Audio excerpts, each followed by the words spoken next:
Excellent. Yes. And we're back live for the minimal people that are in the live stream. And here we have all these people sitting in my desks that no one's pretty much sat in for 2 weeks. It's going to be a fun time. It's going to be a fun time. I don't know how long this is going to last for. I don't know when you guys are going to decide to do your next super spreader event. I don't know. Question. I know because I have inside information. But do you guys know the students who were involved in that? Some people are kind of nodding yes, some people are nodding no. Okay, all right. I'm not giving away any information at all. But yeah, the teachers were given that list just to keep, like, if they show up to school kind of situation. But, anyway. Oh, yes, of course, for the people who are in the live chat. So far, I got 4. If you would, please leave a comment. That would be absolutely wonderful, and I can check that. We can kind of go from there. Okay, first bit of information that you need to remind yourself of. You have an assessment due tomorrow. I said that I was going to, there go my glasses again.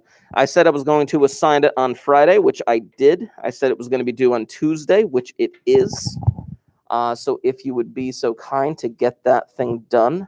It is on chapters 17 and 18. It is broken up into 2 parts. There is a part quizzes and a open-ended questions as well for you to get done for that. If you have any questions, make sure you are emailing me because that thing is due tomorrow morning. We got to get that thing done. Beyond that, I said this on Thursday, I believe. I said this on Thursday, but I will not be here on Wednesday. I will not be here on Wednesday. I'm going to be traveling to that Rowan super site out in like Southwest Jersey to go get the vaccine shot.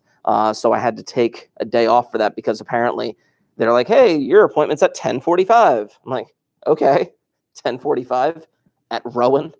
All right. There's no point to me coming into work that day. So I'm going to, take the day off and then go wait in line for a while. But yeah, I won't be here on Wednesday. But for those of you that are here, obviously make sure that your Chromebooks are ready to go because there will be an assignment on Google Classroom. And for those of you that are online, obviously I won't have a live stream going on Wednesday. But for those of you online, please make sure that you are checking the Google Classroom so that you can get credit for the day. And that'd be fantastic. You can do that. I believe in you. Yes. As for today, before I do that, thank you so much for your responses to the survey in regards to when that AP test is going to take place. Tentatively, we are looking at that second window of testing, and it would be in-school testing. That's the consensus that I got from you guys, and that is what tentatively the AP coordinator has written for you guys. So just to keep that in mind, that'd be fantastic. Okay, as for today, I get to introduce to you the first hint of what is known as a hypothesis test. Now, in terms of a hypothesis test, I do have to talk a bit of an intro, bless you, about what it is and what it maintains and things that you're going to have to do and preparations for it. But I just want you to know this one thing before I do that. Hypothesis testing is one of the most important aspects of AP statistics.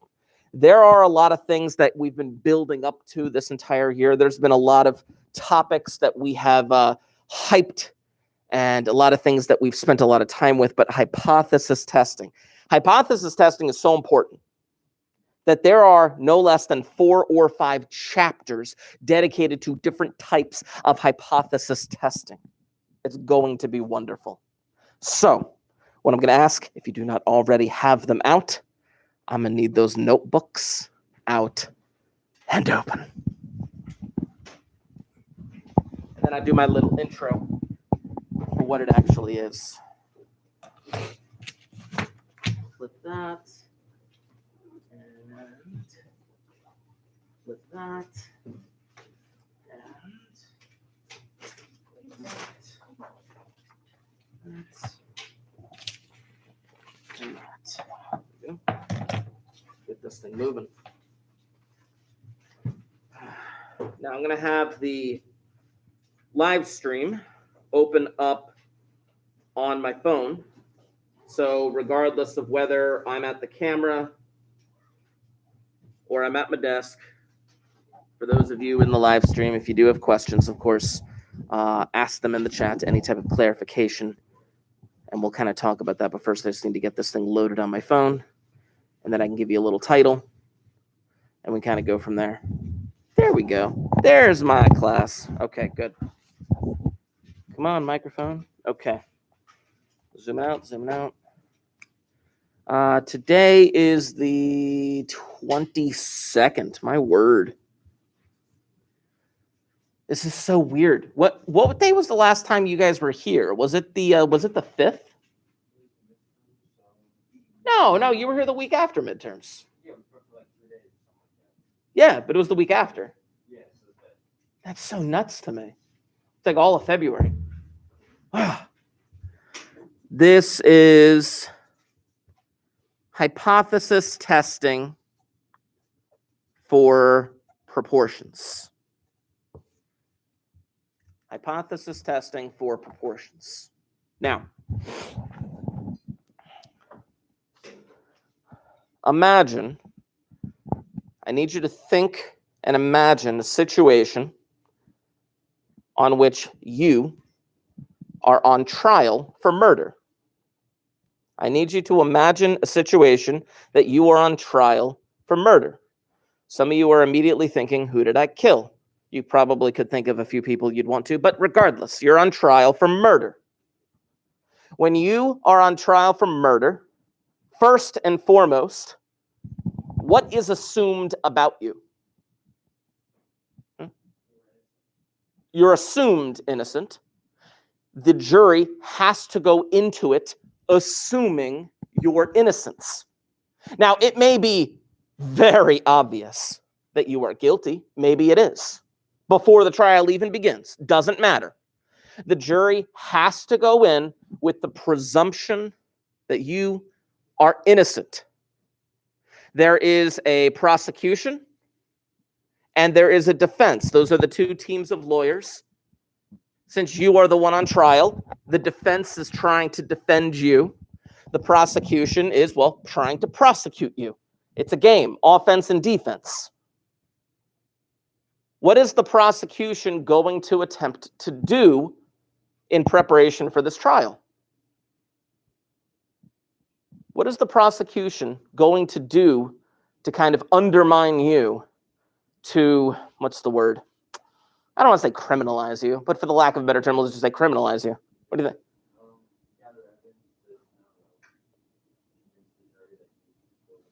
Yeah, they're going to gather evidence.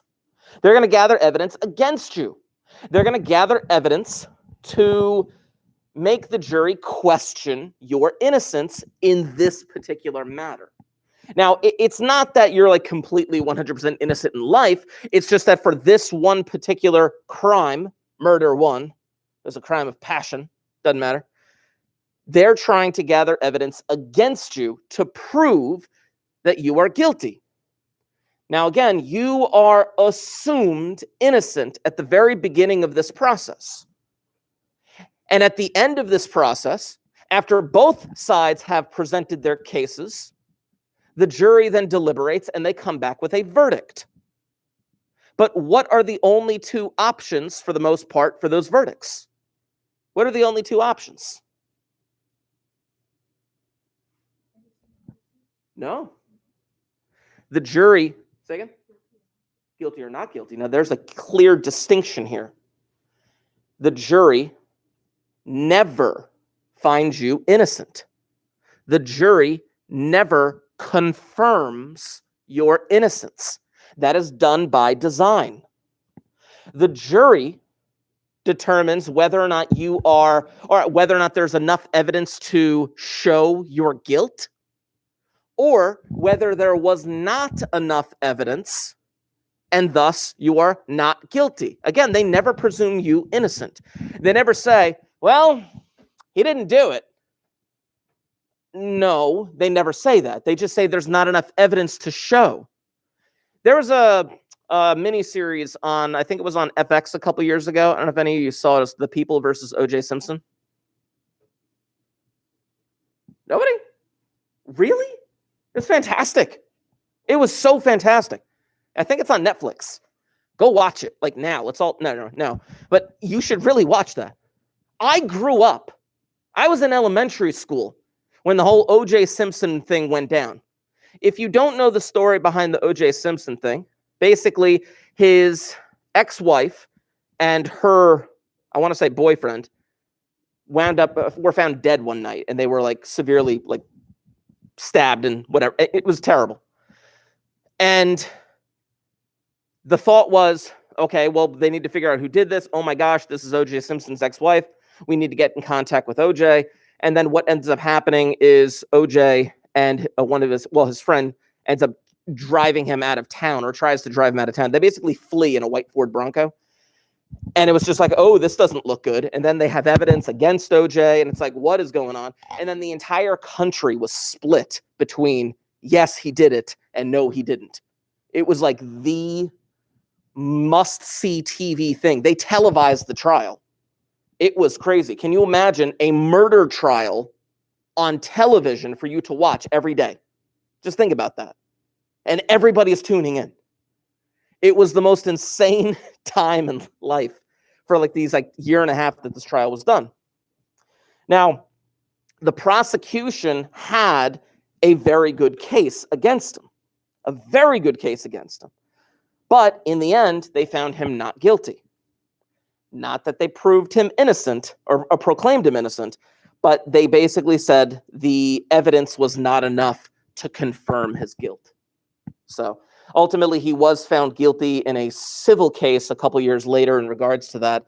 But then he was able to walk free by paying a bunch of money. And then he decided to organize this thing to steal back a bunch of his football trophies that he had to sell off. And then he's back in jail. I don't know. None of you know this story? You guys are weird. Anyway, everything that I just described, everything about a murder case and being proclaimed guilty or not guilty, everything that I've just described is a hypothesis test. Everything. A hypothesis test works pretty much exactly the same.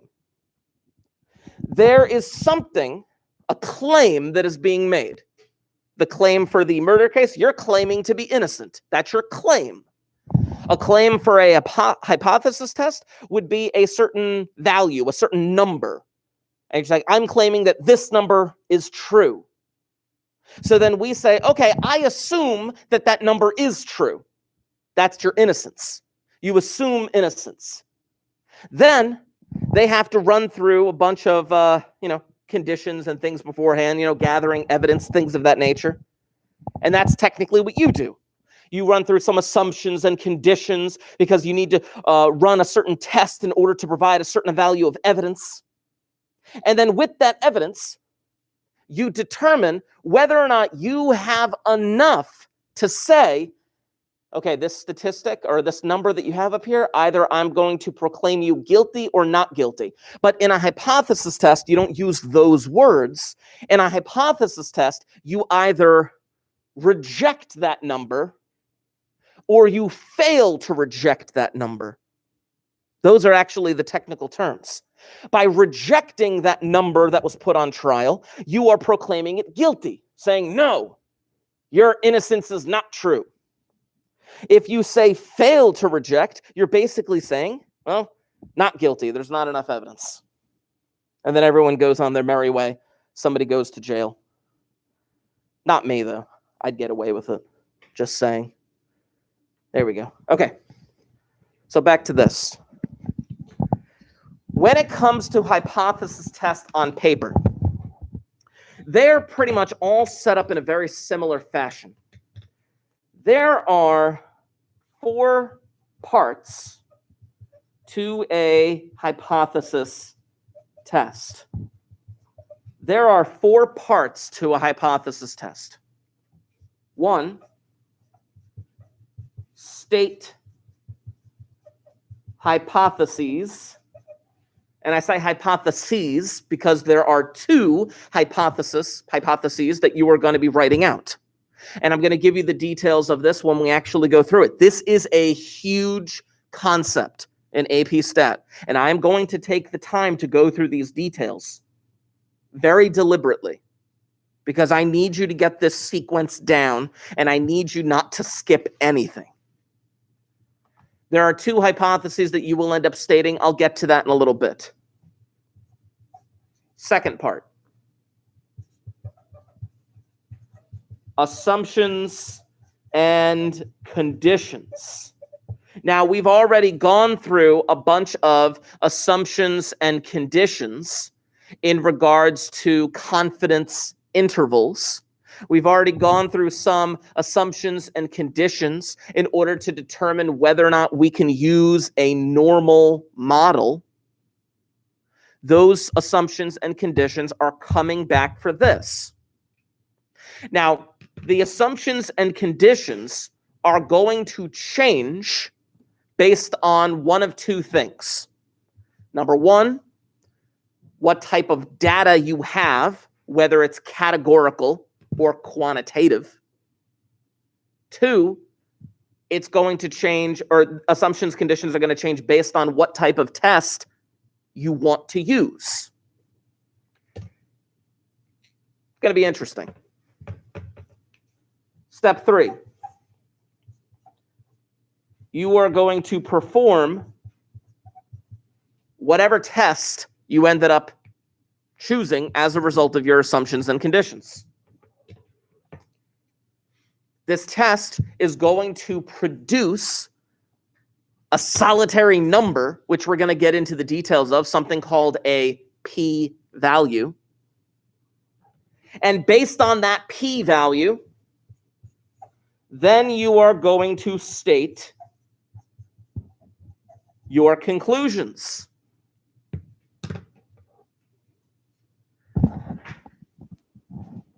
Now, I just want to say something about these 4 parts right here.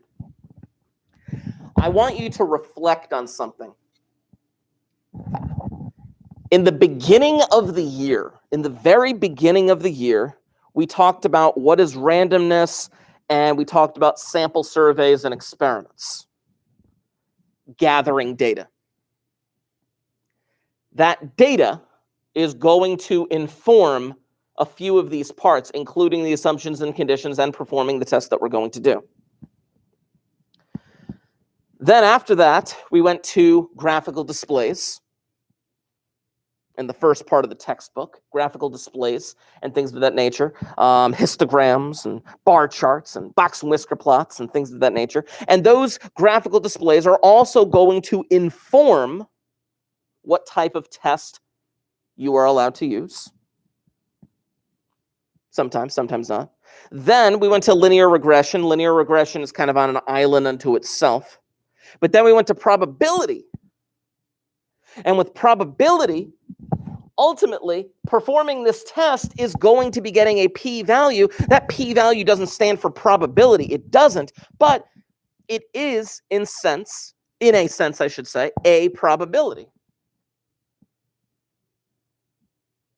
We went to confidence intervals, which is just the assumptions and conditions all over again. And then ultimately stating your conclusions. Well, this is something that we've been doing all year. Stating your conclusions is something that we've been doing all year. We've been using fluffy language. And when you state your conclusion, you still have to use fluffy language. Everything here is a huge culmination of the entire school year. And as I said, hypothesis testing is going to be like 4 or 5 chapters. We're only talking about hypothesis testing for proportions today, because I need you to get down this skill of hypothesis testing. Hypothesis testing will always be broken up into these 4 parts. Stating the hypotheses may change slightly. The assumptions and conditions definitely will change. The type of test you use definitely will change.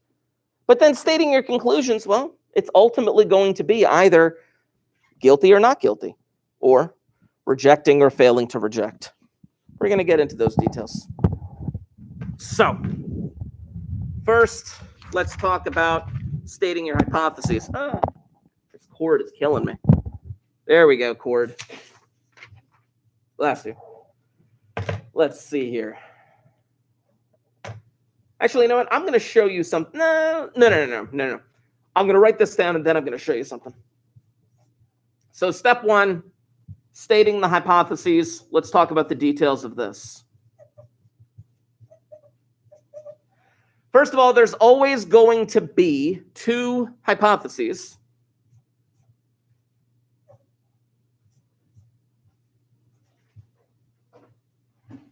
These two. Ho and ha. Well, no, it's not ho and ha.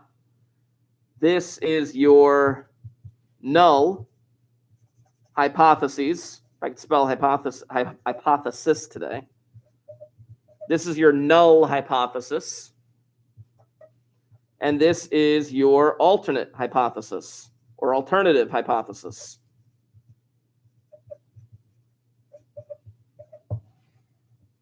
There's always going to be some type of null hypothesis and alternate hypothesis. Now, in order to actually understand what the heck is going on with those two, I am going to show you an example in a moment. Now, again, this is a subscript. That little zero is a subscript. That little zero indicates a null hypothesis, a starting point. Again, typically, we assume innocence. We assume nothing has happened. We assume nothing has transgressed. If nothing has happened, if nothing has transgressed, then the null hypothesis begins basically at a starting point of zero. It's H sub zero, your null hypothesis, your ho. And then the alternate hypothesis is H with a little subscript of A, your ha.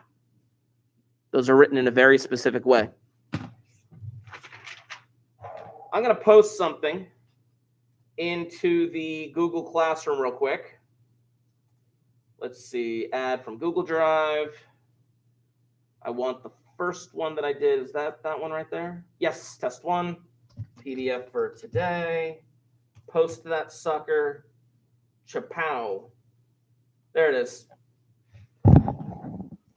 I know this is a little difficult to see from where you guys are all sitting. But keep in mind that this PDF is now in your Google Classroom stream, so you can access it anytime you want. For those of you in the live stream, of course, clearly there's a giant, a ball of light. I don't even know what to call it anymore on here. But it is in your Google Classroom stream. So let me zoom in a little bit on this, and let me read and see if we can't figure out what these hypotheses are supposed to be for this particular problem. Oh, you're not going to do that? Fine. I'll open you in Lumen. Lumen PDF.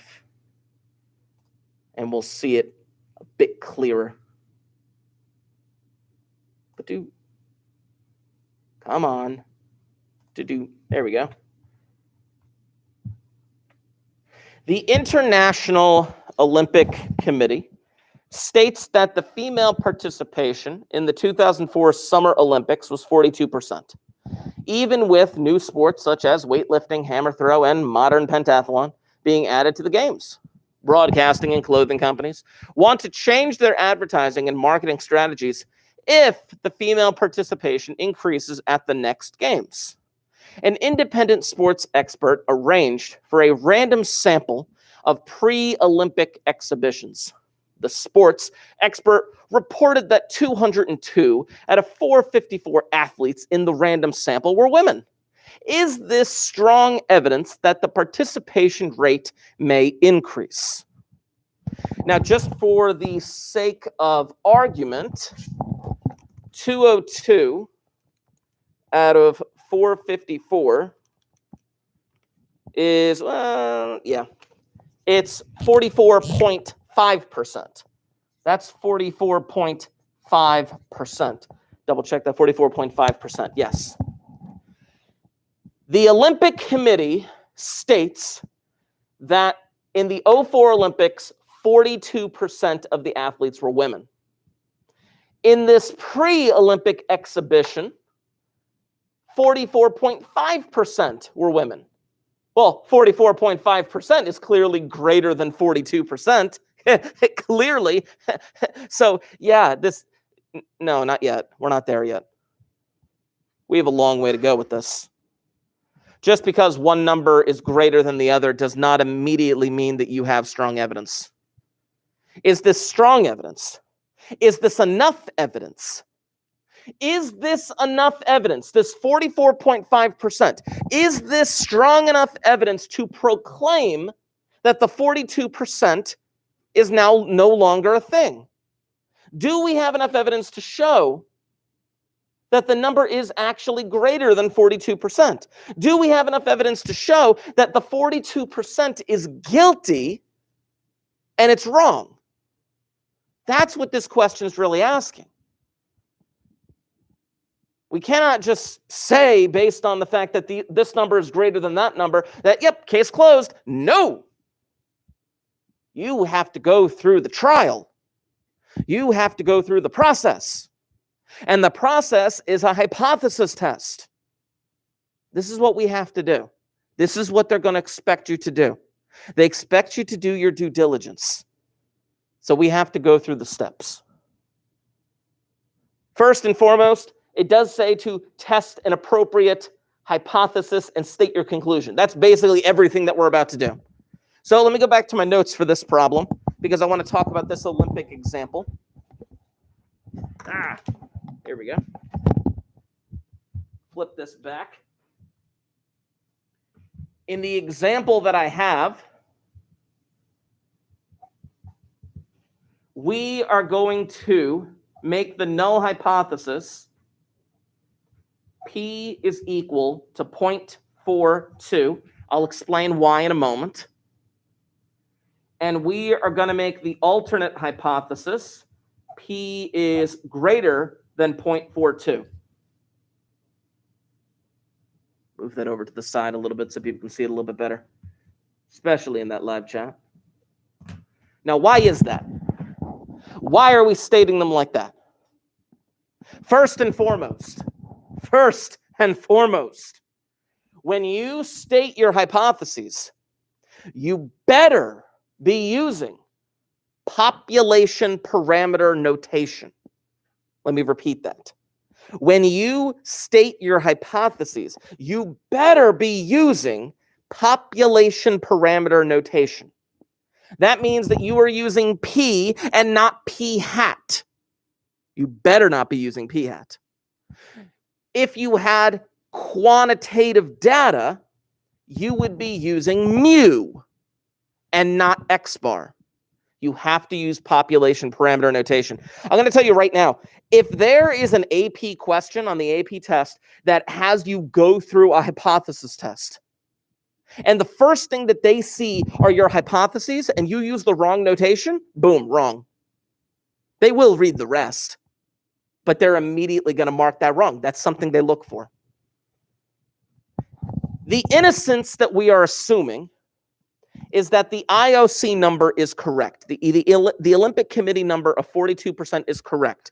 We're assuming nothing has happened. We're assuming nothing has gone wrong. We are assuming innocence in that 42%. That's what we're assuming. You have to presume innocence until proven guilty. So we are assuming 42% right off the bat is the correct number. Then your alternative hypothesis is what the question is really asking. What is the question actually asking when I go back to this prompt on this PDF right here? It says, is this strong evidence that the participation rate may increase? Oh, increase. You mean greater than 42%? Yes, that's the alternative hypothesis. So sometimes they'll say like decrease and you'll do less than. Sometimes they'll say, is this strong evidence that the rate has changed? If I say if the rate has changed, then what do you use for the alternate hypothesis? Ooh, not equal to, and that's a possibility as well. And you'll see that when we actually get to the hypothesis testing in the calculator. It's going to be interesting. But for this problem, it's increase, so we do greater than. Okay. Weird. So I'm going to go back to here real quick. Let me write that extra little statement here.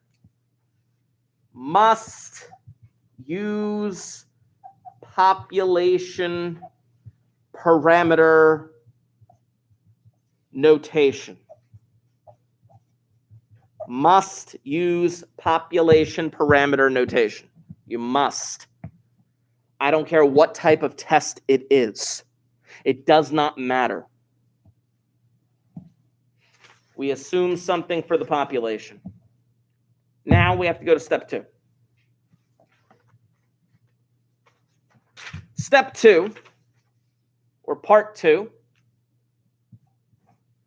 are your assumptions and conditions. Now, your assumptions and conditions for this particular test are going to be the same as your confidence interval for proportions that we did in the previous chapter. So we kind of have to go through them one step at a time. So first, I'm going to flip back to here. First bullet point, I'm going to put random sample stated in problem. Oh, you can't see what I'm writing, but that's okay. I'll flip back in a moment. But I just wanted to state that right off the bat. They say it was a random sample, and we're going to take them at their word. We're going to take them at their word. The sample has to be random. Has to be. They may not say the words random sample, but there should be enough information in the actual prompt to give you that idea. Oh, there was a Gallup survey. Oh, Gallup is a reputable polling company. You know, I can assume that was a random sample. So that's what I wrote there, random sample stated in problem. 454 athletes is large enough sample. I'm putting that in there as well. 454 athletes is a large enough sample. Typically, we like to have more than 30, according to whatever metric you're using. Some people say more than 20, but just to be safe, let's say more than 30.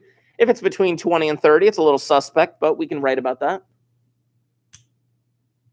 Is that a thing that people use nowadays? Do they abbreviate suspect to sus?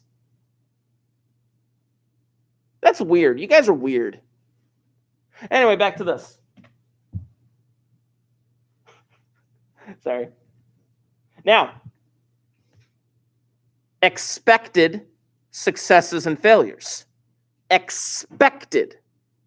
Now, I want to point something out up here. A success and a failure is not necessarily a good or a bad thing. A success and a failure is what you're looking for versus what you're not looking for. And in this instance, there were 202 athletes that were female. Those would be our expected successes because that's what we're looking. I'm sorry, not expected successes. Observed successes. I want to be very clear with the language that I'm using. This 202 represents your observed successes, not your expected. When you are doing this type of hypothesis test for proportions, you are going to have to do expected successes. Now, that may change with other tests, but with this test, you have to do expected. Meaning, because we're dealing with the 454, and because we're dealing with our assumption, oh, you can't see it. Because we are dealing with this presumed innocence. We are dealing with this presumed innocence of 42%. That means that I'm going to have to do the following calculation. 0.42 times 454 and 0.58 times 454. They want expected successes and failures. Mr. Markey, clearly they're going to be more than 10. Do we still have to write them down? You better believe it. It doesn't matter if it's way more than 10 for each. Write them down. Because they're going to be looking for it because they want to mark you wrong. So let's do this calculation real quick. I think I left my calculator up there, so I'm lost. I don't know. I don't want to do stuff in my head today. I just want to do this. So let's see. 0.42 times 454 and 0.58 times 454 gives me 190.68 and 263.32. Let's move that up for the people who are in the chat and for the people who would like to see that a little bit more clearly on the board. Both of them greater than 10. Greater than 10 expected successes and expected failures. You better believe you have to check those.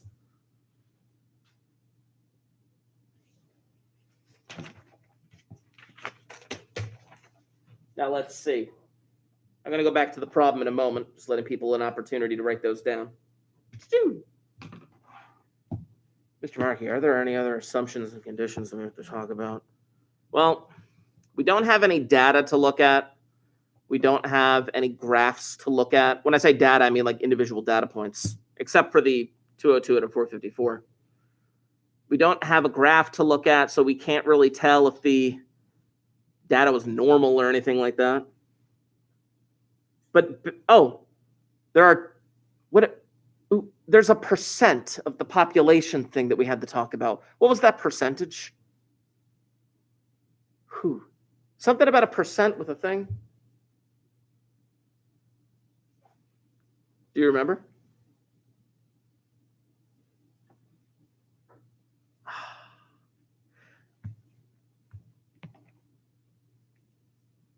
Giving people an opportunity. Oh, okay. Once I say it, you're going to be like, yeah, that's what I was thinking. Anyway. 454 is less than 10%. Is less than 10% of athletes in the Olympics. Now, I'm going to check this in a minute. Totally misspelled Olympics. 454 is less than 10% of athletes in the Olympics. I'm going to Google this real quick. So, let me go with 2008. Number of athletes in 2008 Olympics. There were 204 nations. Oh, look at that. Over 10,000 athletes. There were over 10,000 athletes. Good for them. But because there were more than 10,000 athletes, I can say that 454 is less than 10% of athletes in the Olympics. You have to make sure that your sample size is less than 10% of the population. You better believe it. And the population, you better put it in context. Now, based on all of this and the following fact that independence, if I can spell this right, independence of being male, female is reasonable. I can make that assumption at the end. Independence of being male, female is reasonable because of everything that was stated before it. It was a random sample. The sample size was large enough. We had more than 10 successes and failures expected. We were less than 10% of the population of athletes in the Olympics. Because of all that, we can assume independence, and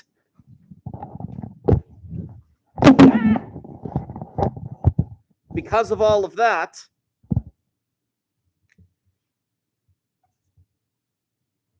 I'm going to conclude this with a normal test can be used. And I'm going to talk about what test that will actually be. Let me move that up to the top so you can see a little bit better. The entire point of assumptions and conditions is to eventually come to a conclusion that your test can be used. And in this case, we are going to be using a normal test. We are going to be using a normal CDF. In fact, more specifically, on the next page, I'm going to tell you the name of the actual test that you will be using eventually in the calculator. It's going to be phenomenal. The test that you are going to be using, move it up, move it up, move it up, is called a one proportion Z test. It is going to be called a one proportion Z test. Now, for the sake of argument, while you guys are writing that down, if you do not already have your Chromebooks open, I'm going to need you to have them open because I need you to access that calculator because you need to see how to use this in your calculator. You need to see this. It's going to be phenomenal. I'm going to show you on my computer calculator, and I'm going to show you on my handheld calculator because I need you to see if there's any differences there. Because if you're going to be taking this AP test in school without the Chromebooks, then you're going to be issued, unless you already have one, a handheld graphing calculator. But we'll get there. Oh, we'll get there. So, while you guys are loading that up, I'm going to load up my calculator. Let's see what we've got here. Click.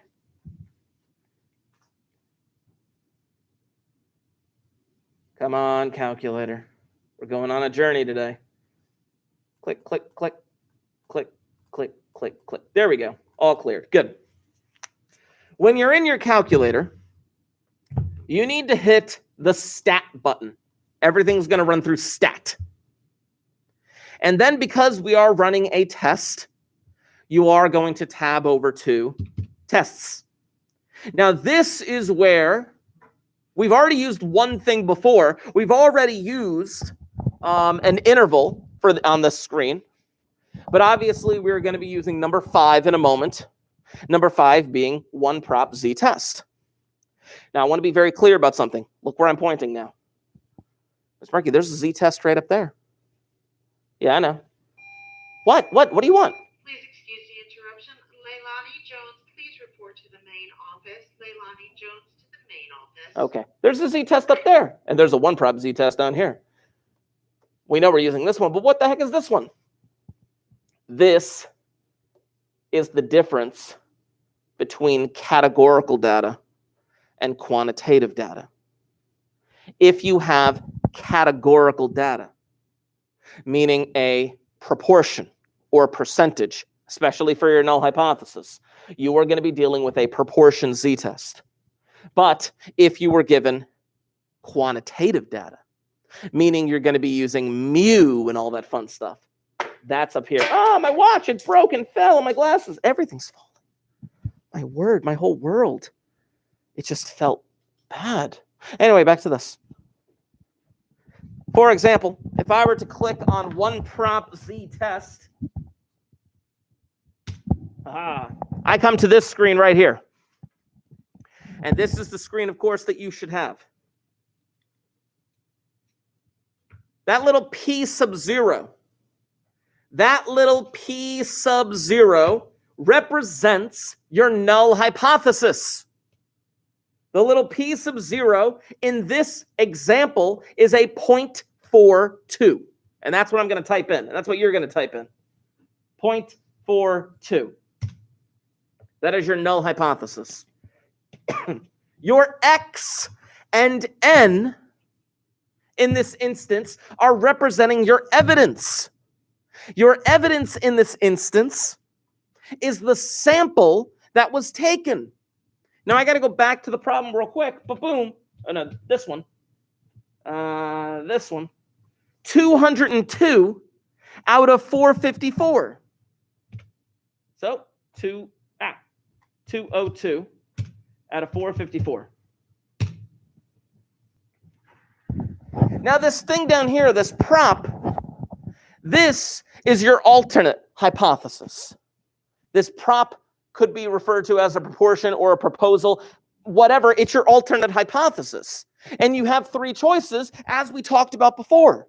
Greater than, less than, and not equal to. And because we've already written this down earlier in the problem, we know that we are going to be picking greater than. So I'm going to go over there.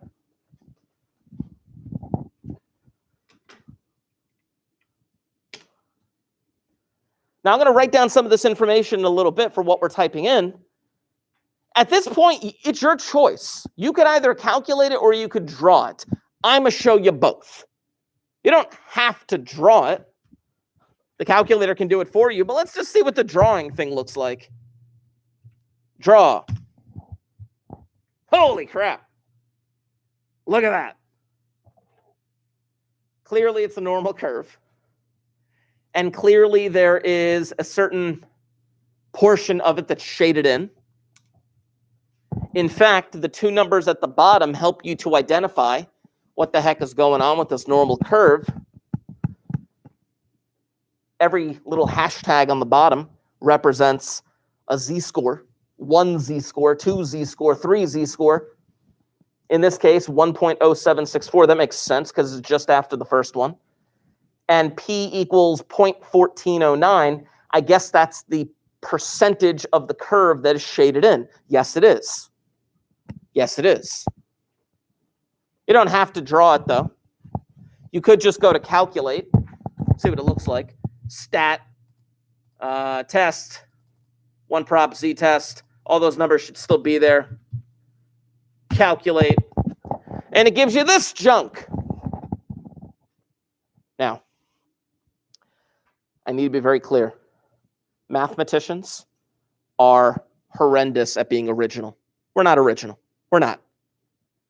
When you did your null hypothesis, didn't we do P equals for your null? This P is not the same P. Think about that for a second. It's not the same P. Then why did they label it P? Because we're unoriginal. We're not very creative. I mean, we can be. This is your P value, which is not the same as P equals 0.42. It's not. This is your P value. And this is the most important number you will see today. P hat? Yeah, your P hat is your sample proportion. That's your sample. That was the 44.5% that I figured out at the beginning. But that P value is the most important thing. So let me write down some of this information so you know what to write down as well. And I'm going to show you what the heck just happened with this calculation.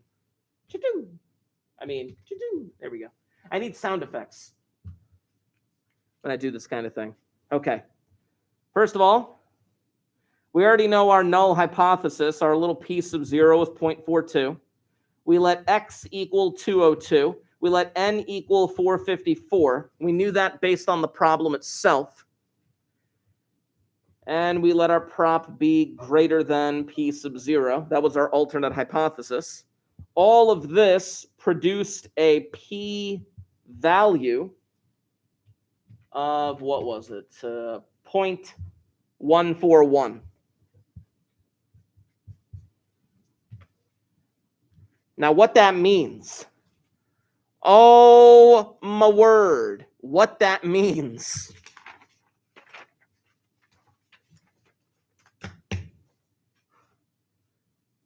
Well, first of all, I want to write this down as well.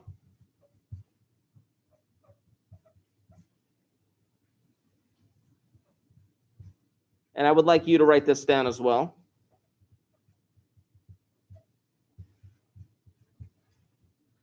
Let me zoom in on that and put that up to the top. Now, I left an extra space in there because I still have to do a standard deviation. And I did say standard deviation, not standard error, because we are assuming that we have the population parameter. We are assuming that we have the true proportion. And if we assume that we have the true proportion,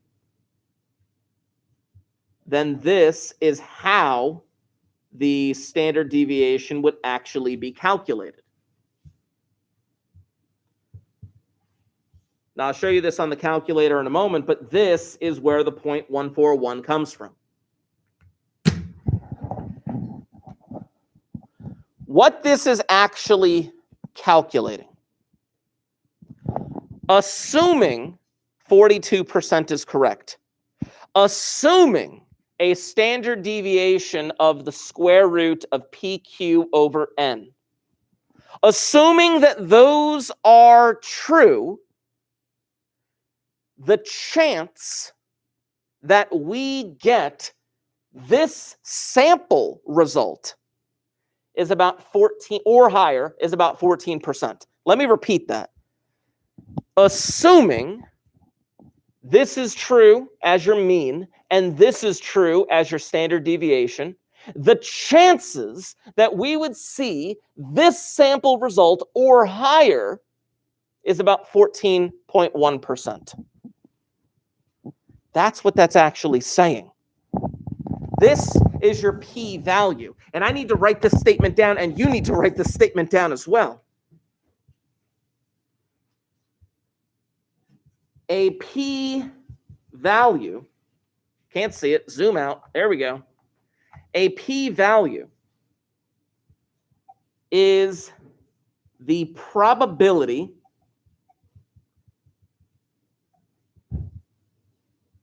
of getting such sample results, assuming a population mean / standard deviation are true. A p-value is the probability of getting such sampled results, assuming a population mean and standard deviation are true. Let's go back to the murder trial. You are assumed innocent, but we found your blood at the crime scene. Now you're in trouble. What are the chances that we would get your sample blood at the crime scene, assuming that you are innocent? That is the same statement. That is the exact same statement. What are the chances that we would get your blood at the crime scene, assuming that you are innocent? Well, assuming that you're innocent, the chances are like 1 in a billion. Oh, we got some evidence against you now.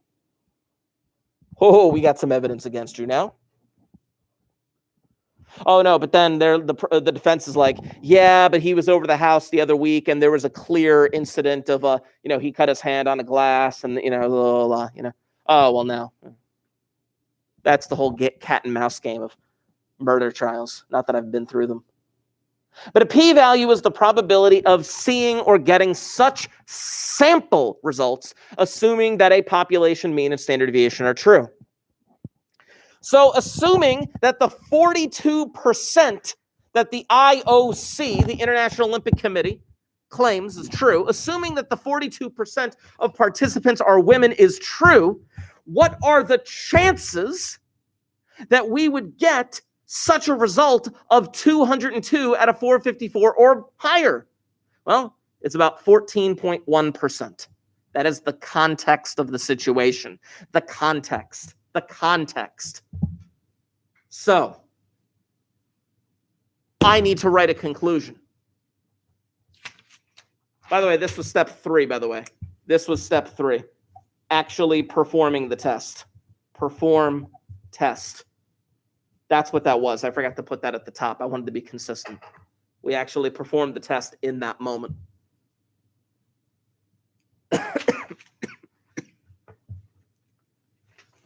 Finally, we come to a conclusion. State your conclusion. It's like your closing statements. But in reality, you're actually ready to make the judging. We are so ready to make the judging. So let's see what we got here. Assuming 42% of athletes at the Olympics is true, the probability of seeing 202 out of 454, which for the sake of argument is 44.5%. The probability of seeing 202 out of 405 is 0.141.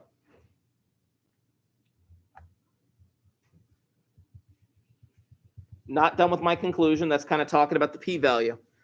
Do you happen to remember the gold standard threshold for which statistics uses for rejecting or failing to reject? I may have mentioned this a couple of times before. Does anyone remember the threshold for whether or not we reject or fail to reject things? Say again? It is 5%, typically. That can change. We could change that at the beginning if we wanted to. We can make it 1%, have a higher standard. But 5% is typically the standard. This is called an alpha level. Because 0.141 is greater than 0.05, the alpha level is what they call it.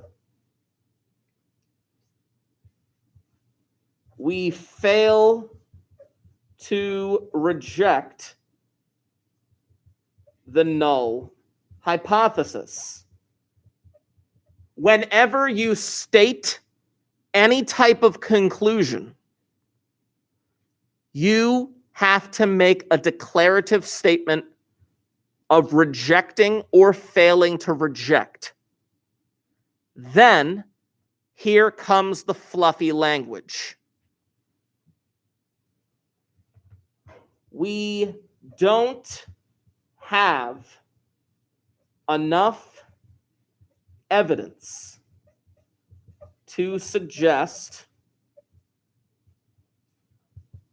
the percent of female athletes, totally misspelled athletes before, whatever.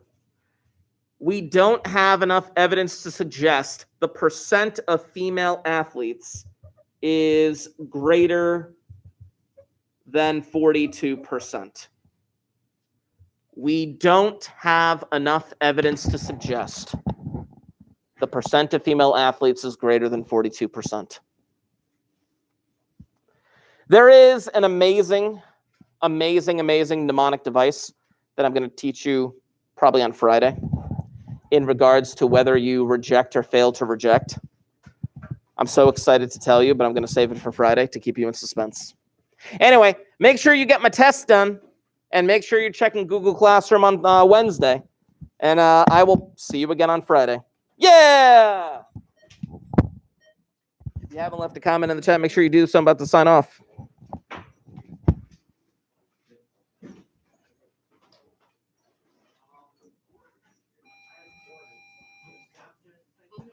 Okay, then I'm going to sign off. Click. Thank you, you too.